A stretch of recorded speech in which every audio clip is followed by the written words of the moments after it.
Bonjour. Aujourd'hui, je voulais vous parler du carnet de guerre de mon père, Robert Léger, qui a combattu donc pendant la guerre de 39-45, comme des centaines, voire des millions d'autres hommes français. Mon père avait fait son régiment en 1934, son service militaire dans un régiment d'infanterie à Colmar. Il était ensuite, bien sûr, rentré chez lui à Saint-Marc-à-Loubaud, dans la ferme familiale. Et ensuite, en 1939, comme tant d'autres, il a été rappelé sous les drapeaux, puisque la France et la Grande-Bretagne avaient déclaré la guerre à l'Allemagne. Je le rappelle, l'Allemagne avait envahi la Pologne le 1er septembre 1939, et compte tenu que la Grande-Bretagne et la France étaient les alliés de la Pologne, eh bien, donc ces deux puissances ont déclaré la guerre à l'Allemagne.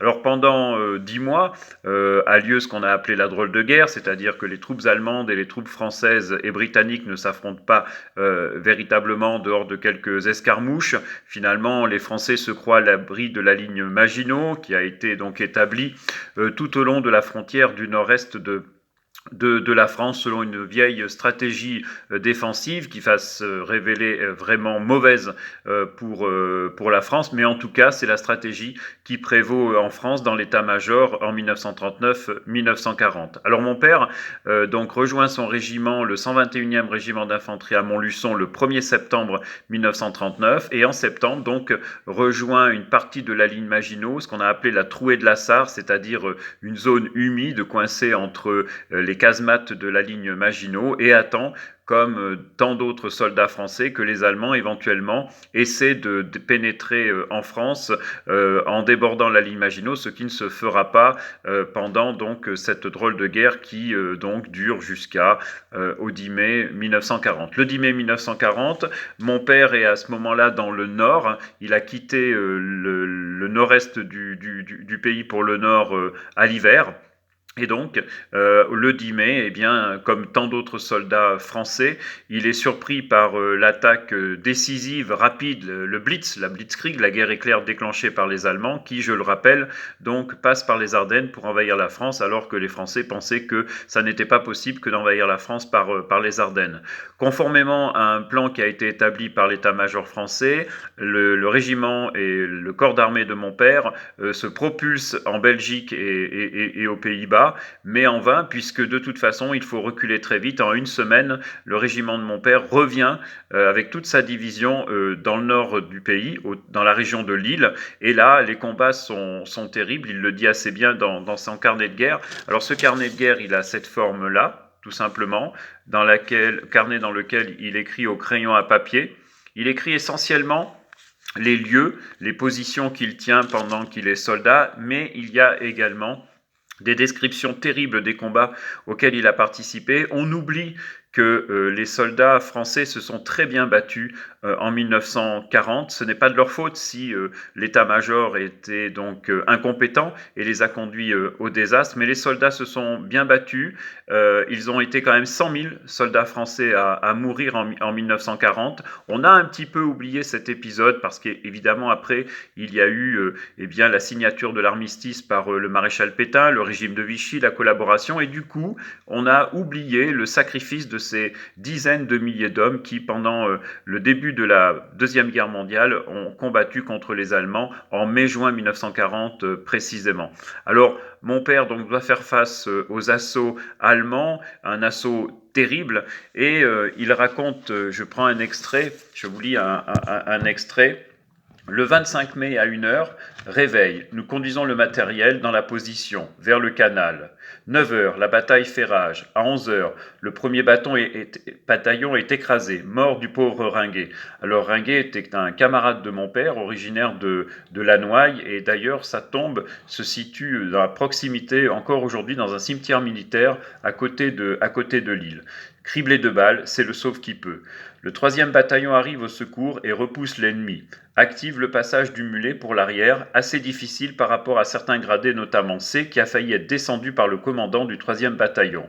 B est tué quelques minutes après à cause des chars d'assaut. Heureux de pouvoir m'abriter sous un hangar bétonné à 2 km à l'arrière. Le mulet est bien soigné. Le même soir, la nuit tombée, nous rejoignons le poste de secours au château et nous couchons dans une écurie. Le 26 au matin, nous repartons pour reprendre position à Marquette. Voilà comment il raconte les bombardements incessants par l'artillerie allemande ou l'aviation allemande. Et le 31 mai, comme tant d'autres soldats, des centaines de milliers d'autres soldats, il est fait prisonnier dans la poche de l'île. Mais les historiens considèrent que la résistance de quelques jours des soldats français dans la région de l'île a permis aux Britanniques d'être évacués. Tout le monde se souvient donc de l'épisode de Dunkerque, où là, eh bien, parce que les Français retiennent les Allemands, les Anglais peuvent réembarquer vers la Grande-Bretagne et plus tard pourront participer à d'autres combats. C'est dire aussi encore le sens du sacrifice de ces soldats français.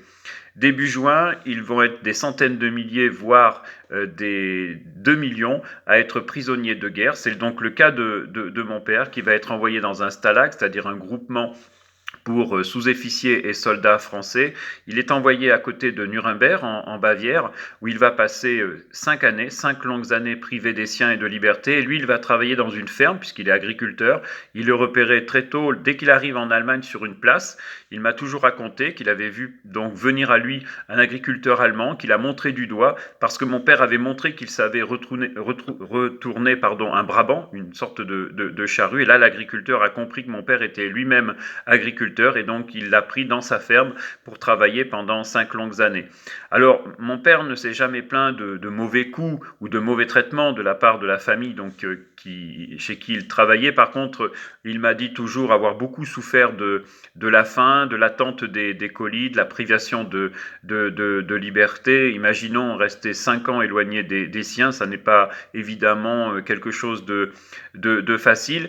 Et enfin, au mois d'avril 1945, son stalag est libéré par les Américains. Et environ en une semaine, il rejoint Saint-Marc-à-Loubeau, la ferme familiale, où il va donc à nouveau s'installer pour fonder une famille. Voilà comment mon père illustre le sort de 2 millions d'hommes qui ont d'abord combattu dans des conditions terribles et qui ensuite ont été faits prisonniers, sont revenus en France, ont fait assez peu parler d'eux parce que dans cette France de 1945 et d'après, bien sûr, et c'est normal, on glorifie l'action des résistants, on pense bien sûr à tous ceux qui sont morts, bien entendu, on rend hommage aux Juifs qui ont été assassinés dans le cadre du génocide juif, mais on ne pense pas beaucoup aux prisonniers de guerre, et pourtant ils n'ont pas démérité, encore une fois, en 1940. Voilà, très rapidement, ce que je pouvais vous dire. Je vais bientôt éditer les carnets de guerre de mon père, dans quelques jours, j'imagine. À bientôt, merci.